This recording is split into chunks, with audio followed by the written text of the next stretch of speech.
right, hello, welcome to the 25.8 Product Spotlight webinar. I want to thank everyone for joining us today. Let me introduce our wonderful hosts and moderators. We have Mike from RCM and Scheduling, Cameron from the Data Interoperability team, Ankijan from Mobile, and a couple new faces to the spotlight today. We have Joe from Clinical and Heather from Data and Analytics.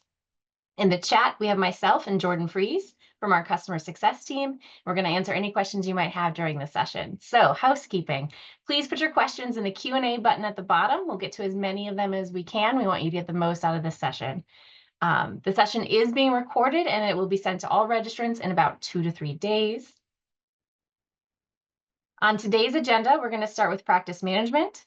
Schedule AI has some really exciting things, and then a review of ABI's new dashboards, and we'll close out with mobile and clinical updates. Dates for the 25.8 release.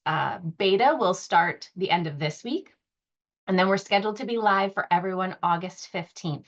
We do have a mobile beta this time, and we're going to do more mobile betas in the future. So that will start immediately following the enterprise release on the 15th, and then we're expecting the full release of mobile right after Labor Day, the beginning of September. All right, so hosts, thank you for joining us today. We're excited to hear what you have to tell us. And first up, we have Cameron. Thanks so much, Amber. Great to see everyone in chat again. We've got a bunch of awesome practice management stuff to talk through, so we'll dive in. First one is care team. So we've received a bunch of feedback for a while now around, for you as organizations, having a hard way to understand what specific role each employee in the system is, like what clinical role or administrative role they're performing. And then on to the next level down, how are they interacting with specific learners? So what care teams are they a part of? So this first release in .8 will be one of many that we have coming forward with creating a care team core set of functionality. So for coming out in August, there's kind of 3 main areas I'll briefly talk through. The first being what we're seeing here in the screenshot right now is for an organization, you guys can set what clinical and administrative roles and clinical areas you want to include as potential roles to set for each employee user in our application. So it's an org level setting. You go through and say, yep, we provide ABA services, and then there'll be a drop down of roles that you can select which ones you want to have be available for your employees to then select. After you set that, then for each employee in the system, we have a new data field called primary role, which will be on their profile, where then each employee can set what their main role is within the system. You know, are they an RBT? Are they a BCBA? Are they the scheduler? Kind of whatever their role is within there, they can set that, and then that will be there. So you know then going forward what they're doing within the system. I'll talk a little bit later about future functionality we plan on releasing with this, but wanted to kind of have that be that first core main piece that we have today. I know there'll be a question around more custom roles, and if that's something we're going to support, that will not be the case as a part of this. We have a very robust set or list of roles that we feel will be hitting the mark for 99% of all of our users of the system today. So we have a bunch of cool new settings, being able to set who your role is, your primary role is for that user within CentralReach. And then on top of that, Mike, if you don't mind going to the next slide, we're also going to introduce the concept of both on a learner's profile and then on the employee's profile, the concept of a care team. So this will include and allow everyone to set who is an active member providing care for a specific learner and what their role is on that learner-specific team. We recognize we got a lot of great feedback saying there could be differences that while maybe my main role for the organization I work for is a BCBA, I may be doing a very different role specifically for that learner. And so as a part of setting up that care team, you'll be able to set what exactly you're doing for that learner in context of the care team. We're going to allow options too, so you can set, if it's just for a very small range, so let's say you have an RPT that's subbing in because someone's on vacation, you can set very specific time ranges or have it be indefinite for while that or what that user is doing as a part of that care team within here. And then on the inverse side, we'll also have what we're calling the employee caseload, which is just reflecting from the employee point of view, who are the learners that you're actively providing care for. And again, when any updates that are made from one side will always reflect on the other side. So let's say for a specific care team, I'm updating my role for that specific learner. That will then automatically update and reflect on my employee caseload when you go and view who I'm taking care of. Last quick thing to talk about with this section, we'll be capturing both current users or that are providing care and anyone historically that's been providing care as well. So you can see a great list of, if you have a learner that's been with your organization for years, you can see everyone who's been a part of that learner's care throughout the whole life cycle of them being with you. This is a great, huge feature. We plan on building a bunch of new logic around this as well. So in 25.10, we're going to have a bunch of additional enhancements to this where you can bulk add or update a learner's role, or I'm sorry, an employee's role from this view, plus a lot of other fun stuff down the road. So really looking forward to this one, and can't wait to hear you guys' feedback on this as well. Next slide, please, Mike. All right, a lot of other great feedback we've received. I've been talking to a lot of you all about tasks and what are all the things that we need to do to make tasks better within CentralReach. And one very consistent theme that I've heard is, hey, we'd like a way to control who can actually modify a due date for a task, because we know some tasks are very time sensitive. And we've gotten some feedback that maybe for the best of reasons, whoever is assigned that task maybe bumps a day out a day or two for whatever reason, when you really want it locked on what the date is that it's set by. So we've added some new logic here where if you have the task admin permission, you then have the ability for any task that you've created to lock and make that choice if that due date can be changed or not. What we kind of see here in the screenshot, we just have that new little checkbox that will be automatically applied based off of here. Our hope is for everyone that uses tasks will then have much more accurate tasks when they're due, if they're overdue, and have better reporting based off of that for you all as you use your task functionality. Next slide, please, Mike. Okay, doing a complete switch now. So we talked about in 25.6 how we built out for all of our Nevada customers some new data fields to capture patient consent as a part of the Nevada state law that's requiring all ABA practices to use a EMR solution that is connected to the state's HIE. Well, really excited to announce that as a part of our 25.8 release, we will be sending patient data to the state HIE as a part of the release. Really exciting times. Really just want to reinforce that this is only something that is impacting any Nevada specific customers. This is not impacting the rest of our customer base, but we're really excited to be the first ABA software provider to be HIE integrated with the state's HIE. And we're really pumped to flip that switch on here in the not too distant future. Next slide, please, Mike. All right, next one on the list too.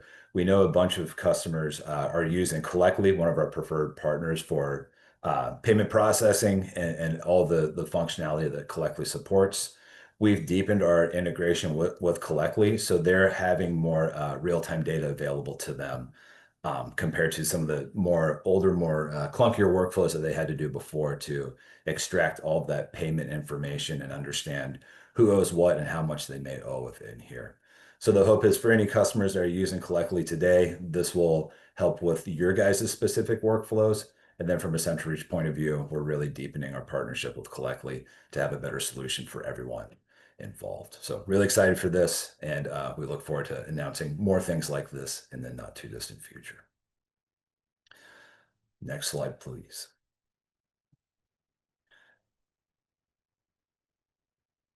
Take it away, Mike. Okay, yeah, this one's me. So I'm Mike. I'm going to be talking about both RCM and scheduling over the next few minutes.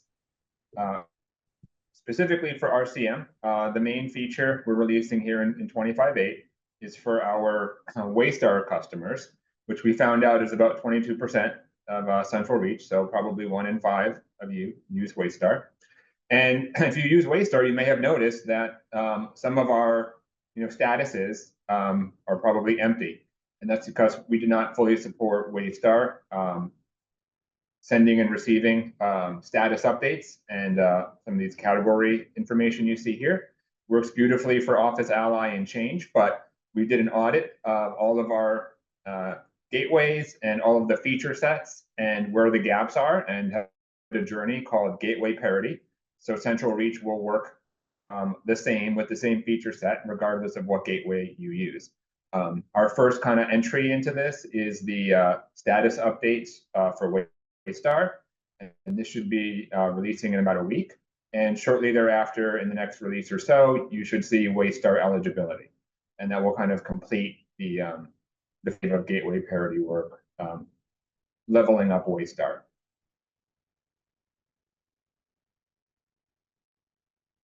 Before we switch gears to scheduling, just wrapping up some of the practice management section here. Both Cameron and I have some exciting updates. I'll just work from the bottom up since I have the mic.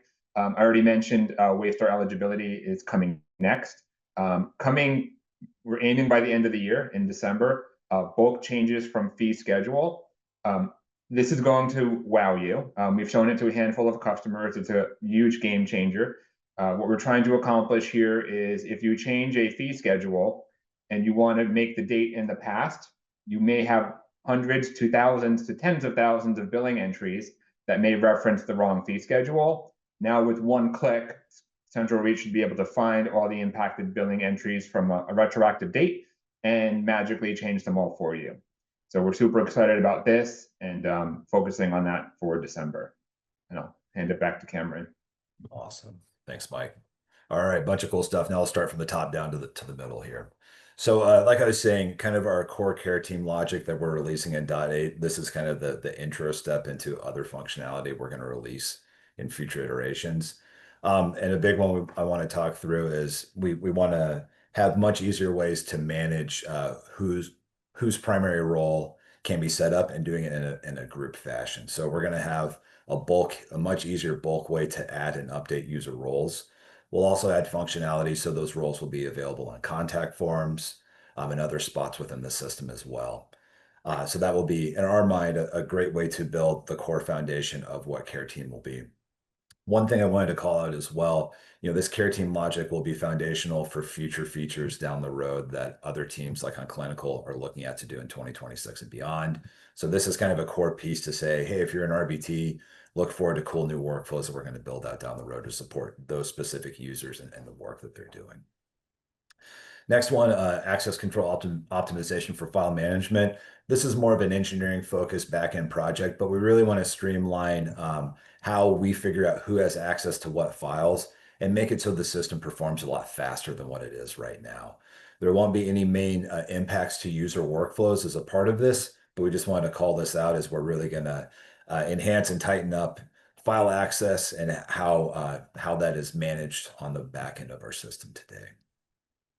From an API point of view, we've got a bunch of new stuff coming up here soon that I'm excited to talk about. First one is for our HIE support. We want to enhance how we send updates when a patient's or provider's information has changed. It'll be much more automatic and done in real time. So not only will this be usable for Nevada, but for any other states we connect to in the future, those update workflows will then be automatically pushed and sent as a part of this work. From a SAN data point of view, for all of our Connecticut customers, we will be integrating with SAN data. So you can, for all your EVD workflows, you will be able to use SAN data here in the not too distant future for managing and all of those electronic visit verification flows in the future. And then the last one, so new public endpoints we're focusing on as well. We have a bunch planned for after this one, but the nearest one that we're going to be touching is allowing you guys to call and get an easy list of who are all my active learners in the system, who are all my active employees in the system. We recognize that's kind of been a gap in data access right now, and this will be an easy one just to give you those rosters that you're looking for then your own workflows outside of CentralReach. Thanks so much, everyone. All right, guys, we have a couple questions. Actually, we had a lot of questions about the potential integrations with the care team module. People are really excited about that. So please, if you have any requests for what that feature will do, put in a feature request and we'll look at them there. We have a bunch of stuff planned, but we want to hear from you as well. And on the care team, is that both on the client and employee profile? So for example, if I change an employee, do I also have to change it on the client side, or does that work itself out? Great question, Amber. No, yeah, so it will automatically work. So if you update, let's say, the role that you have as an employee on the learner's care team side on the learner's profile, that will then automatically reflect and show on that employee's profile what that new role is. So there's no duplicate data entry that has to be done. Do it in one spot and it will reflect everywhere else. That's awesome. For that HIE Nevada, is that just for Nevada or is it coming for any other states that we're aware of? Another great question. So we've been focused on Nevada because that has been a state law and requirement. So far, we haven't received any notifications from a regulatory point of view for other states that are requiring this. That doesn't mean that we don't plan to plug into other states in the future. We'll kind of work through this in the coming months to see where we would want to integrate, what the most value would be for customers in a specific state. So if you all kind of piggybacking on what you said earlier, Amber, if you guys have any great recommendations for wow, if we could integrate this in the state of California or Texas or wherever, because it would provide XYZ value, let us know. We always want to be as interoperable as we can for sharing data. Awesome. And one more. Can you give us a quick update on where we're at with archived files? Awesome. Great question as well. So archiving files. So we, to give a little bit of context, so, we rolled out the archiving in a phased approach where we were each week more or less enabling the logic for 20% of our customers. We're currently 60% of the way through. And the plan right now is we will be actually enabling that for everyone else this upcoming weekend. So when everyone logs in next Monday, you'll see archive functionality be enabled for all of our customer base as of, what would that be? I think August 4th. Great. All right, Mike, let's talk about scheduling. Okay, switching gears, we've got a handful of super exciting updates for scheduling and Schedule AI. So I'll dive right in. This applies to everyone, not just Schedule AI customers, but a few releases ago, we released an update to the appointment modal, and in our interest to make it cleaner and neater and less metadata, we had removed the labels, but due to popular demand, labels are back. So now here in the appointment details modal, all customers will have not just the new streamlined look, but you can expand or collapse and see all the provider and client labels as well. Now, for Schedule AI customers, this is a long overdue kind of wow factor feature. When you make a draft today and Scheduling AI looks at dozens of providers and dozens of clients, for multiple weeks at a time, and it comes up with like the ideal schedule, and it could be hundreds of thousands of appointments. Currently, it's more like a PDF, right? We kind of have, this is what the AI thinks, and you can use it. You can do it the old-fashioned way. Today, we're releasing a partial publish, which in my analogy takes this from like a PDF experience to a Google Doc experience. So if Scheduling AI was 95% awesome, 90% awesome, and you wanted to just publish the clients that look good, and then maybe go focus on some of the harder scenarios, you can do that now. You can publish an entire client, in a click. You could do days of the week if you're closed on a Thursday, or there's a holiday in there. You can just unclick a certain day and publish everything but that day. It works on the provider view as well. And then what's really cool is after you publish it, let's say you publish 80%, and those were the easy 80%, and then you needed to tweak some things and take a look at the other 20%. When you come back to the draft, everything that was dotted line, the suggested, will now be solid to let you know it's already published, so you can keep focused and keep working on what's yet to be done. So we're super excited about this. We think it lowers the bar. So Scheduling AI can be accessible to everyone without having such a complete take it or leave it kind of PDF experience. Also, launching in 25.8 next week is a product we call Whiteboard. Whiteboard is meant to address the real-world problem of connections. So we have some customers that are perfectly happy to connect all clients with all providers, and that gives Schedule AI like a complete lay of the land, the whole landscape, to find the best combinations for everyone. We have some clients that only want to connect like the 4 or 5 or 6 client providers that work with a particular client, and keep that close knit relationship. Scheduling AI respects relationships. So if you only expose 5 or 6 clients connected to a particular learner, that's going to be the limits of the universe for Schedule AI. However, many customers have asked us, like, well, I want Schedule AI to like tell me what to do, tell me what connections to make. How dense, can we make our calendar? How well utilized can it be? So now, as simple as just clicking, whiteboard mode, and then you get to tell Schedule AI what you want to ignore. So in the example I just gave, it was clients and provider connections. With one click, ignore it. Another thing you can ignore is existing event. So scheduling AI knows what's on your calendar and suggests things around it. But if you want to apply a hypothetical and say, hey, imagine my calendar is blank, we have no connections, we have no preferred providers, just free for all, you can select all these things and Schedule AI will ignore and make the most dense, most optimal calendar humanly possible. In this version, it's very much like a simulation. The word whiteboard isn't just whimsical, it's quite descriptive, meant to simulate what you would do on a whiteboard. You would have to go then make those connections, clean out the calendar to make it publishable. In here, it's just going to be an FYI. It'll show you what's possible. If you like what you see, you'll have to go make those connections on your own. But if this product is well received, we have every intention of making it very easy to make the suggested connections, clear the calendar, and make what you see live. And the last thing I have, the video will play here, is a really exciting coming soon feature. So the embedded modal, where we can find and suggest providers without ever leaving the core calendar that we released in April, has been received insanely well. It's probably one of Schedule AI's most used products. But we've been listening to a lot of customers, talking to a lot of customers. Just like I opened with the importance of labels, we understand the importance of labels here as well. So what we're doing here is we're going to continue to suggest, but if you don't like our suggestions, because we're looking at available providers who work at that location, who can see that service code, that are connected to the patient, if we're still not giving you what you want, we have some customers that like, I really need Spanish, or I really need TRICARE.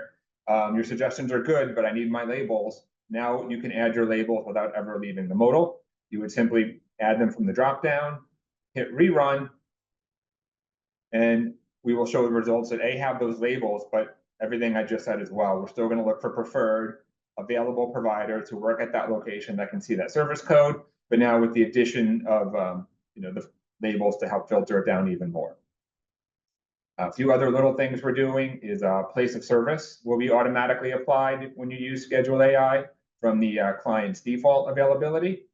And for our in-home customers, we did not launch preferred providers yet. That's coming soon. It's a bit more complicated than it sounds, because when you're dealing with people's homes and drive times, there's a balance between like the closest provider, like do you care about proximity and minimizing drive time, or do you care about preferred, even if they have to drive a little bit longer? So we wanted to be thoughtful of this. As you'll see in the next coming releases, it's going to be a choice, and you can tell us I want the closest, I want preferred, or I want a hybrid, where Schedule AI will do its best, but if they're super far away, we'll default to proximity. So that's coming soon as well. So this release packs a lot of punch, and I'm happy to take some questions. All right, Mike, if I partial publish half my draft, can I come back to that draft and keep working on it and then publish the rest later? You can. Drafts can still be expired. So when you have a draft, there's like a start date, like I'm working on August, or I'm working on September. And if you're working on something in the future, like September or the school year or the summer, and you publish 50%, 80%, the remaining will still be there, so you can keep working it until that date is in the past. So drafts can still be expired, but up until the beginning of the start date, you can continue to edit it. Right. And then this feature came out a little while ago, but are we able to tell Schedule AI that we need to limit employee hours to less than 37 billable hours a week? Yes. Schedule AI will honor a few things. One is the provider availability. So if the provider is only available, Monday through Thursday full-time and Friday half-time, and it nets out to 35 or 37 hours, that will be a ceiling. Another thing it respects is there's an org setting for the maximum hour book over 40 or never book over 30. It will respect that as well. So we can work with the person who asked that question on where those settings are, but those are completely controllable. Right. All right. Next up, we have Heather and ABI.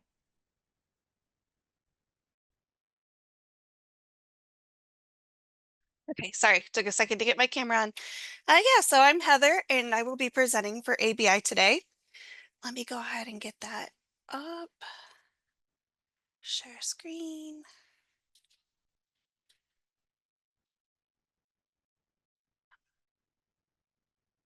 Okay.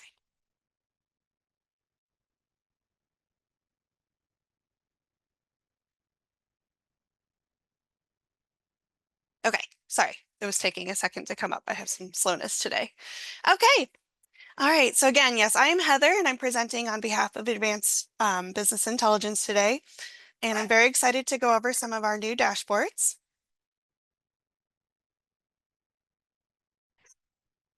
All right. So the first dashboard I'm excited to go over for you today is 2 brand new dashboards that we are releasing, designed specifically to help clinicians and leaders make better use of their VB-MAPP data. The first dashboard is the VB-MAPP Organizational Progress Dashboard, which will allow you to compare growth trends across clients, so you can see how different populations are progressing over time. The second dashboard is our VB-MAPP Client Progress Dashboard, which will offer a detailed individual level view of progress across multiple assessments and skill domains, and it's perfect for clinical review and supervision. These dashboards will visualize key metrics like percentage growth across the milestones, transitions, and barriers assessments, and make it easy to track improvement both at the population and individual level. These dashboards aim to enable comparisons of multiple assessments per client, identify growth patterns in critical skill areas, present trend visualizations to spot patterns by location, weekly direct therapy hours, and client age, and proactively flag learners who may be due for their next VB-MAPP assessment. And these will be available in the Advanced BI clinical section. The next dashboard is our Payor Mix dashboard. This is the first of our new financial dashboards that we'll be launching in this release. This dashboard is designed with leaders in mind, your CEOs, CFOs, revenue cycle managers, and anyone focused on financial forecasting. This dashboard offers a clear, data-driven view of your revenue landscape. With quarter-over-quarter insights, you can analyze your payer mix by revenue, percent of revenue, billed hours, and number of clients. This will help you to understand not just how your revenue is changing, but why. As your practice grows, are your top payers growing with you? This tool can help you to answer that. You'll also find a powerful payer scorecard widget, which makes side-by-side comparison of payer billing performance simple and actionable. Key metrics will include the billable hours, average monthly hours per client, total payments, collection rate, bad debt, and your AR over 90 days. In addition, we will also have a clean performance scorecard, which compares critical metrics like denial rate, clean claim rate, and average days to first ERA. With all this information in one place, the Payor Mix dashboard makes it easy to identify your strongest performing payers and uncover opportunities for improvement, empowering smarter and faster business decisions. And this will be under the financial section on the Advanced BI homepage. All right, we're also proud to unveil our new patient responsibility dashboard. This is the second of our new financial dashboards that we'll be launching with this release. This tool provides a comprehensive view of your current patient receivables across your organization and helps you take proactive steps to accelerate your collections. It answers key questions like, has the client been invoiced? Is there a valid credit card on file to charge? Are there available funds in the client payment account that can be applied? You'll also be able to easily identify clients who haven't made payments towards their responsibility, and for those who have, see when the last payment was made. For example, a client with no payment in over 6 months might warrant a follow-up. By considering data from invoices, payments, credit cards, and client payment accounts into a single intuitive dashboard, this tool removes the guesswork from collections. It gives you a clear path to reduce outstanding balances and support faster, more consistent cash flow. All right, and then some additional information from our team with some of the things that were coming soon for us. We will be rolling out some new ABI features that will in their clinical scheduling, billing, and administrative areas. So coming soon, we have a new global authorization dashboard for MultiD. This is a multi-dimensional view of auth usage across teams, and it looks at global authorizations. We will also have a caseload dashboard coming out in the future, which will integrate with the new caseload feature that you already saw demoed earlier in this session, and will provide real-time insights into clinician caseload for better planning. And finally, we will also be providing a new data cube for care team role history. This will provide visibility into current and historical care team data, again, from that new feature that's being rolled out, and will support review of provider caseload for both past and present. All right, any questions for ABI? Yes, thank you, Heather. For that VB-MAPP feature, or for the VB-MAPP dashboard, we have to have the VB-MAPP feature turned on, right? That's correct, yes. If you've got the data for VB-MAPP in your CentralReach application under the clinical, and you're doing the assessments there, that data will flow into this dashboard for you.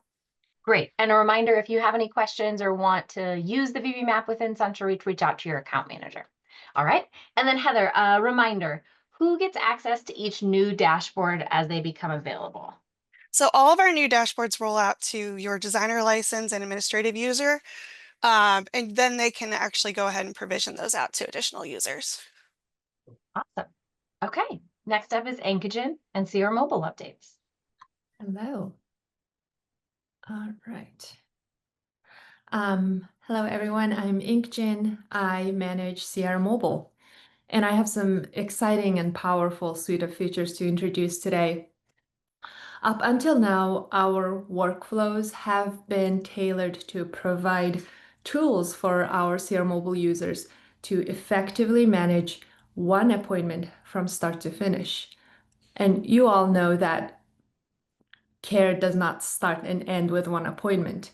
And this is what this care continuity features are aiming to bridge, that gap between appointment to appointment and ensure continuity between appointments. We are empowering our providers to look backwards to see what was done in the previous session and look forward to see what's coming up for this learner next, all within CR Mobile. Now let's dive into one by one. I'll start with the first feature here, the previous session summary. When providers come into CR Mobile, they will see a new widget, and before even starting their timer, they will be able to review the last completed appointment information within CR Mobile. This will help them prepare for their sessions well ahead of time. The previous session summary consists of several important pieces of information. First, it gives the provider information about that previous appointment, the date and time, the provider name, the service code type, so they know what service was delivered. They can also review the collected data from that session, and this is delivered in a very familiar format. We use the same format today to display this data in our session notes to provide quick reference when filling out session notes. So now providers will see the same format applied regarding the previous session. They will see the data sheets ran in that session, targets, and of course scores associated with each target, so they can see the outcomes as well. For NoteDraft subscribers, if your organization subscribes to NoteDraft, your providers will also see the session summary narrative. That gives an even faster context into that last session. And taking an example of a typical day-to-day, if I see a client twice a week, and if a different provider saw this client the day before, now I can easily see what happened in that last session so that I can plan my session with this client today. And moving on to the future insight into the learner's next appointment, we have two different features. One is next appointment and one is overlaps. And starting with the next scheduled appointments, the provider will then easily be able to see who has this client next, especially in fast center-based situations. If multiple providers are working with the same client, providers will easily be able to tell when and who has this client next so that they can seamlessly hand off their sessions. And overlapping appointments will show concurrently scheduled appointments. And this largely depends on your workflow. So if you never schedule concurrent or overlapping appointments, your providers will never see this. But if it does apply to you, then your providers will see what the typical example we see is supervision appointments. So they can plan for the supervision to come in ahead of time as well. That is all I have on this one. And then I also wanted to quickly touch point on one of our upcoming exciting features. We have even more exciting features coming up. The two major things we are working on currently is a home screen. Again, we want to, up until now, mobile's been focused on bringing the provider's attention to current day and start your current day. But we're bringing in this home screen so that all actionable items are flagged on one screen as soon as provider logs in. Those are your appointments that are left running, for instance, or left incomplete and not converted, missing requirements. All of that will be in one screen so that providers always know where to focus next. We're also bringing in Smart Data Sheets feature. This feature is intended to make targets easily found. I know our providers are typically navigating data sheets that has a lot of targets. This feature aims to make targets easily findable, searchable, and navigate data sheets easier. Overall, less scrolling so that they have more time to work with the client hands-on. That's all from me today, and I can take any questions. All right, couple questions. Can you see those new features before you start the timer for your session? Yeah, absolutely. That's what the feature is designed for, to give that ability to plan ahead before even starting your timer. Awesome. And then about that last appointment, if the last appointment was run on the web or was a BCBA appointment, will that show in the most recent session summary? That's an excellent question. This information is currently pulled based on the last converted timesheet. As long as that web appointment's completed, that appointment will pull in as well. If multiple session summaries exist, it'll pull all session summaries from that timesheet. And if that was a supervision appointment, for example, that's going to not pull the data if data was not collected, but it'll still give the provider the context of the previous session that it was a supervision appointment. Okay. And that, yeah, there's those questions. Okay, cool. Thank you, Inkajan. Next up is Joe and clinical. Great. Thank you, Amber.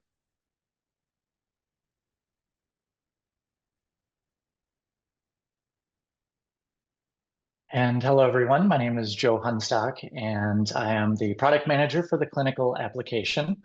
Today, I am excited to share with you some changes we have made to our session notes, which are primarily used for mobile sessions, and our notes and forms, which are only used for web sessions.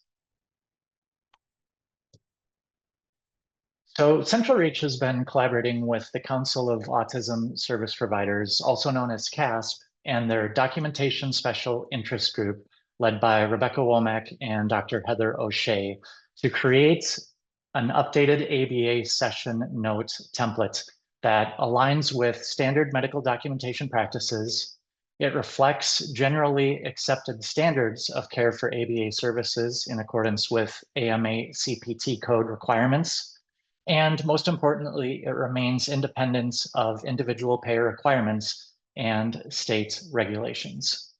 In addition to the updated ABA session note templates, we are also adding a new column to our session summary session items table, which can be included on any of our notes and forms templates. So let's start with our ABA session note template, which is primarily used for CR mobile sessions. For the 25.8 enterprise release, we have updated the baseline ABA session note template to align with the CASP recommendations. As you can see in the screenshot to the left, we are still including all of the standard sections, including client, provider, and appointment information, session data, which is labeled here as adaptive behavior treatment by provider, and of course, signatures. We're also adding a section to record summary of data recorded, and we're including a new session summary for organizations that are not using Notes Draft AI at this time. On the right side of the screen, you see an example of the PDF that is generated from using this new template once you have saved it as a new version. There are basically no changes to the formatting of the PDFs at this time. We also want to note here that the new ABA session note template does not make any reference to CASP, and it also does not meet every payer's requirements. You still have the ability to update templates as needed. The goal of the revised ABA session note template is to help ensure broad payer adoption and decrease administrative efforts for ABA providers. My assumption is there's so many questions about the CASP template and what this means, or what we're considering is CASP infused. So we also want to share information about our next webinar, which will focus on the best practices for implementing CASP session note templates. This session will be held next Tuesday, August 8th from 1 until 2 p.m., and that is Eastern time. And additionally, clinicians will have the ability to earn 1 free CEU for attending. Please feel free to use the QR code on the right side of the slide to register. We also will be including a link in our follow-up email in case you are unable to sign up in this moment. In addition to that, there will also be an opportunity to ask more questions during next week's webinar in case you are uncertain about the impact changes. Shifting to our notes and forms templates, which are used for our web session notes, we have updated the session summary content type to include the data type column in the session items table. This column is already available in our session notes templates, and the feedback was it was needed for the web session notes as well. Looking ahead to the Q4 releases, the clinical team is excited to be sharing that we are continuing to plan to make updates to both our session note templates as well as our notes and forms files. And in addition to this, we're starting work on updating our Learning Tree Library tab as we look to improve the overall user experience. Any questions? Yeah, a couple questions. Will I have to edit my note and form templates to add the new column for data type? That is a great question. The answer is no. We were able to implement some functionality on the back end that will automatically update existing templates as they are opened. So what this means is that you do not need to make any updates to any templates following the release. And when it's time to make other edits, once you open the template, it will automatically update it when you open it. Okay, so if no edit was planned, they still just need to go in and open it and save it, and it'll be good. When they are looking to make additional edits, yes. So, but as far as urgency or anything, correct. It's just continue doing business as usual, and it comes basically free of charge. Great. And will the new column for data type only show on notes going forward, or is there any ability to show that backwards? Yes, it will only be for notes going forward, and after the changes are released into production, in which this new column will appear. Any notes created prior to the release, unfortunately, will continue to show the table without this new column. All right. Okay, thank you very much, Joe, and thank you, team. Great to hear about all these updates. Before we go, we do have a slide here about CR Unite, and then also a poll is launching. We are excited about our CR Unite conference in Chicago in October, October 20th through 22nd. We have a deal going on right now. If you sign up for a hotel room in the hotel block, you actually get free conference admission, which is great. Our agenda is available if you want to check that out. We really hope that you will take advantage of this opportunity to hang out with us and learn more about CentralReach. All right, thanks for doing that poll. Okay, so a follow-up email will be sent in about 2 to 3 days following the webinar. It'll include a recording to the session, a link to that CASP webinar. And as you leave, there'll be a very short survey that appears. Please take a minute to answer those. It helps us plan for future webinars. And thank you so much for your time and attention today, everybody. Have a great day.